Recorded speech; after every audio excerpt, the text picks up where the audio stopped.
AC stadium smile walkers association అధ్యక్షులు సయ్యద్ కామరుద్దీన్ గారి ఆధ్వర్యంలో ఘనంగా ఉగాది వేడుకలు సంబరాలు చేపట్టడం జరిగింది.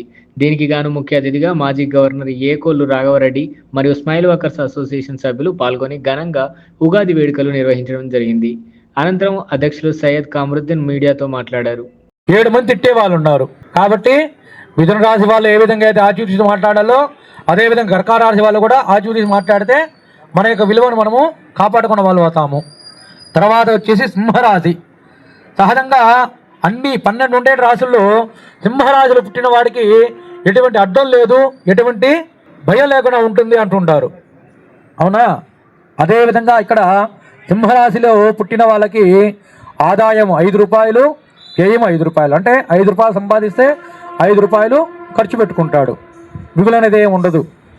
అదేవిధంగా రాజపూజ్యం కూడా సమానంగా ఉంది. రాజపూజ్యము అవమానం 2 సమానంగా ఉన్నాయి. అంటే 7 మంది పొగిడే వాళ్ళు ఉంటే 7 మంది తిట్టే వాళ్ళే ఉంటారు. యూట్యూబ్లో చెప్తున్నంత ప్రాణ ఏది మనకి జరుగుతాయి అనేది మన యొక్క అపోహ. కన్యారాశికి కిందకి ఉత్తరా నక్షత్రం 3 పాదాలు, హస్తా నక్షత్రం 4 పాదాలు, తర్వాత చిత్తా నక్షత్రం 1-2 పాదాలు. ఆదాయం 8 రూపాయలు, వ్యయము 11 రూపాయలు. అంటే 8 రూపాయలు సంపాదించుకుంటే 11 రూపాయలు ఖర్చు చేసుకుంటారు. అంటే ఎక్స్ట్రాగా 3 రూపాయలు అప్పు చేసిన పరిస్థితి. అదేవిధంగా రాజపూజ్యం 3, అవమానం 3, ఇవి కూడా సమానంగా ఉన్నాయి. తర్వాత రాశి వచ్చేసి తులారాశి. ఈ తులారాశి కిందకి చిత్తా నక్షత్రం 3-4 పాదాలు, స్వాతి నక్షత్రం 1-2-3-4 పాదాలు, విశాఖ నక్షత్రం 1-2-3 పాదాలు, మొత్తము 9 పాదాలు. ఈ 9 పాదాలు తులారాశి కిందకి వస్తాయి. ఈ తులారాశి వాళ్ళకి ఆదాయం 5 రూపాయలు లేకపోవడం వల్ల, ఆకాశంలో తేమ లేకపోవడం వల్ల మనకి ఇటువంటి అవాంతరాలంతా జరుగుతూ ఉన్నాయి. తర్వాత తులారాశి తర్వాత వృశ్చిక రాశి. ఈ వృశ్చిక రాశి కిందకి విశాఖ నక్షత్రం 4వ పాదము, అనురాధ నక్షత్రం 1-2-3-4 పాదాలు, తర్వాత జ్యేష్ఠ నక్షత్రం 1-2-3-4 పాదాలు. వీళ్ళకి 11 రూపాయలు ఆదాయం వస్తే 5 రూపాయలు వ్యయం అంటే ఖర్చు అవుతుంది. అంటే 6 రూపాయలు వాళ్ళు దాచిపెట్టుకోవచ్చు. తర్వాత రాజపూజ్యము 2, అవమానము 6. అంటే 2 పొగిడే వాళ్ళు ఉంటే 6 మంది అవమానం చేసే వాళ్ళు ఉన్నారు. తర్వాత రాశి ధనురాశి. ఈ ధనురాశి వాళ్ళు మూలా నక్షత్రం 4 పాదాలు, పూర్వాషాఢ నక్షత్రం 4 పాదాలు, ఉత్తరాషాఢ నక్షత్రం 1వ పాదము. అందరికీ చిన్న విన్నపము, పంచాంగ శ్రవణం చేస్తున్నాము అంటే పంచాంగాలు ఏం చెప్పున్నాడు, ఏ విషయాలు చెప్పున్నాడు, దేని గురించి మనకు ప్రధానంగా తీసుకోవాలి, కాలము ఏ విధంగా మనకి అనుసరిస్తున్నా అంటే కాలం ఏ విధంగా మనకి సహకరిస్తుంది అనే విషయాల గురించే మనం ప్రధానంగా తీసుకోవాలి. కాలాన్ని మనం అనుసరించకపోతే కాలం మనకి ఎప్పుడు కూడా సహకరిస్తూ వస్తుంది. కాలాన్ని ఎప్పుడు ధిక్కరిస్తామో, ఉదాహరణకి ప్రస్తుత కాలంలో అన్ని ప్రాంతాల్లో అకాల వర్షాలు కురుస్తున్నాయి. అకాల వర్షాలు ఎందుకు కురుస్తున్నాయి? భూమిలో గాలిలో తేమ లేకపోవడం వలన అకాల వర్షాలు. భూమిలో గాలిలో తేమ లేకపోవడం వల్ల, తేమ ఉండిందంటే రాజపూజ్యము 6, అవమానము 3. అంటే 6 మంది పొగిడే వాళ్ళు ఉంటే 3 1-2-3-4 పాదాలు, రేవతి నక్షత్రం 1-2-3-4 పాదాలు. వీళ్ళకి ఆదాయం 14 రూపాయలు, వ్యయము 11 రూపాయలు. రాజపూజ్యం 7, అవమానం 2. కాబట్టి ఈ విధంగా మనకి రాశిలు అంటే ఏ రాశిలో పుట్టిన వాళ్ళకి ఎటువంటి ఫలితాలు ఉన్నాయనేటువంటి విషయాన్ని ఈ పంచాంగం ద్వారా మనం తెలుసుకున్నాము. ప్రధానంగా ఈ పరాభవ సంవత్సరానికి వాళ్ళకు అనుగుణంగా ప్రసిద్ధి చెందడం జరుగుతుంది. ప్రజల ఆరోగ్యము, సాధారణ జీవనస్థితి మెరుగవుతుంది. ఆర్థిక వ్యవహారాలు, జాతీయ బ్యాంకులు, జాతీయ సంపద, దేశ ఆర్థిక పరిస్థితులు ఈ సంవత్సరంతో కూడా మెరుగవుతాయి. స్టాక్ మార్కెట్లు నిలబడి స్థిరంగా ఉంటాయి. రూపాయి మార్గ విలువ దేశానికి ప్రయోజనకరంగా ఉంటుంది. పర్యాటక విమానయానములు, రవాణా వ్యవస్థలు చక్కగా పనిచేస్తాయి. కమ్యూనికేషన్, వార్తా రంగము వారి పనితీరు నిష్పాక్షంగా ఉంటుంది. కుటుంబ పరిస్థితులు అనుకూలంగా ఉంటాయి. వస్తు నిల్వలు పెరుగుతాయి. గృహ నిర్మాణ రంగము పరిమితులకు కట్టుబడి పనిచేస్తుంది. ఆక్రమణలను ఉపేక్షించరు. పురపాలక సంఘము పంచాయతీల పనితీరు మెరుగవుతుంది. ఇతర దేశాలతో దౌత్య సంబంధాలతో ఆశావహమైన దృక్పథంతో వ్యవహరిస్తారు. పత్రికా రంగం వారు నిష్పాక్షికంగా వ్యవహరించి ప్రజాస్వామ్య వ్యవస్థను బలోపేతం చేస్తారు.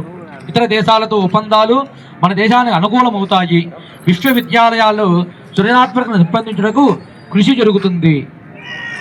పరాభవాబ్ది ప్రతి ఉండును. ఆషాఢ అల్పవృత్తి ఆహార ధాన్యముల ధరలు పెరుగును. శ్రావణ మాసమున అత్యధిక వర్షములు, భాద్రపదమున ఖండవృష్టి దుర్భిక్షము, ఆశ్వయుజమున ధాన్యములు ధాతు వస్తువులు రసవస్తువుల ధరలు పెరిగించి దేశ లాభాల పట్ల పట్టును ఏర్పరచుకొనును. విదేశ మార్గద్రవ్య నిల్వలు గత సంవత్సరం కంటే ఈ సంవత్సరము తగ్గిన ఆదాయము అనేక రూపాలతో వస్తుంది.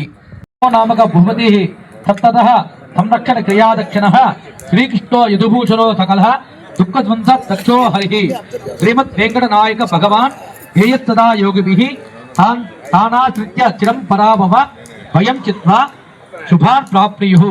ఎల్లవేళల చక్కగా రక్షించు పనియందు సమర్థుడైన శ్రీరామచంద్ర ప్రభువు సకల దుఃఖములను ధ్వంసం చేయటయందు సమర్థుల తేదీల మధ్య మార్చి 18 నుండి 19 తేదీల మధ్య చతుర్గ్రహ కుటుంబి నవంబర్ 11 నుండి డిసెంబర్ 5 తేదీల మధ్య కుజరాహుల మధ్య సమసప్తక సంచారము దేశారిష్టాన్ని సూచిస్తుంది. అక్టోబర్ 31 నుండి డిసెంబర్ నేను smile walkers president Syed Qamaruddin నా పేరు. ఏసీ స్టేడియంలో మాది స్మైల్ వాకర్స్ అసోసియేషన్ ప్రాంగణం. అన్ని వేగాలు, ఎక్సర్సైజులు, వాకింగ్ అన్నీ చేస్తుంటాము. అది మా అసోసియేషన్ తరఫున మేము ఇక్కడ ఉగాది పరాభవ నామ ఉగాది సంవత్సరం మనం ఇక్కడ ప్రోగ్రాం చేస్తున్నాము. ఈ సంవత్సరం అంతా అందరికీ ఆరోగ్యంగా, ఐశ్వర్యంగా, ఆనందంగా ఉండాలని, అలాగే మా స్మైల్ వాకర్ సభ్యులందరూ సంతోషంగా మాతో సహకరిస్తున్నారు. అందరూ సంతోషంగా ఉండాలని ఈ ఉగాది పండగ అందరికీ శుభాకాంక్షలు తెలియజేస్తూ సెలవు తీసుకుంటాం. నేను ప్రస్తుతానికి వేదాపాలెంలో ఉన్నటువంటి త్యాగరాజస్వామి నగర్లో ఉన్నటువంటి త్యాగరాజస్వామి ఆలయంలో వాలంటరీగా సేవ చేసుకుంటున్నాను. రాముడి యొక్క సేవ చేసుకుంటున్నాను. ఈ రోజున మన ఆంధ్ర తెలంగాణ ప్రాంత ప్రజలందరికీ కూడా తెలుగు సంవత్సరాది ఉగాది పర్వదిన శుభాకాంక్షలు తెలియజేసుకుంటున్నాను. అదేవిధంగా ఈ సంవత్సరానికి పరాభవనామ సంవత్సరం అనేటి పేరు. ఈ రోజున మన నెల్లూరు జిల్లాలో ఉన్నటువంటి ఏసుబారెడ్డి స్టేడియంలో స్మైల్ వాకర్ అసోసియేషన్ తరఫున పంచాంగ శ్రవణం కోసంగా నన్ను ఇక్కడికి ఆహ్వానించారు. వారికి ఆహ్వానాన్ని నేను స్వీకరించి ఈ రోజున ఇక్కడ పంచాంగ శ్రవణం చేసేందుకోసం వచ్చాను. పంచాంగాలు అంటే ఏమిటంటే తిథి, వార, నక్షత్ర, యోగ, కరణాలు. అంటే ఈ 5 అంగాల యొక్క ఆధారాన్ని బట్టి ముహూర్తం నిర్ణయం జరుగుతున్నది. ఈ 5 అంగాలు ఉండాలి. పంచాంగం అంటే ఏమిటో జనాలు ఎవరికి తెలియదు. ప్రధానంగా మనము ఈ 5 అంగాలలో 3 విషయాలు మాత్రమే ముహూర్త నిర్ణయం కోసంగా తీసుకుంటాము: తిథి, వారము, నక్షత్రము. కాబట్టి ముహూర్త నిర్ణయం చేసేటప్పుడు ఈ 3 విషయాలని ప్రధానంగా తీసుకొని ఆ ముహూర్త నిర్ణయం చేస్తూ ఉన్నాము. ఈ రోజున నాకు ఇటువంటి అవకాశం కల్పించినటువంటి స్మైల్ వాకర్స్ అసోసియేషన్ పెద్దలందరికీ కూడా ధన్యవాదాలు తెలుపుకుంటున్నాను. స్వస్తి. స్మైల్ వాకర్స్ మరియు నెల్లూరు సభ్యులందరికీ మేము కోరుకునేది ఏంటంటే, ముఖ్యంగా మేము స్మైల్ వాకర్స్ చేసే ప్రోగ్రామ్స్కి అటెండ్ అవ్వడము, స్పాన్సర్ చేయడము అటువంటి సభ్యులందరికీ పూర్తిగా పరాభవ సంవత్సర శుభాకాంక్షలు తెలియజేస్తున్నాం. ఈ వీడియో కనుక మీకు నచ్చినట్లయితే లైక్ చేసి షేర్ చేయండి. మరిన్ని లేటెస్ట్ అప్డేట్స్ కోసం మా ఛానల్ ని సబ్స్క్రైబ్ చేయండి.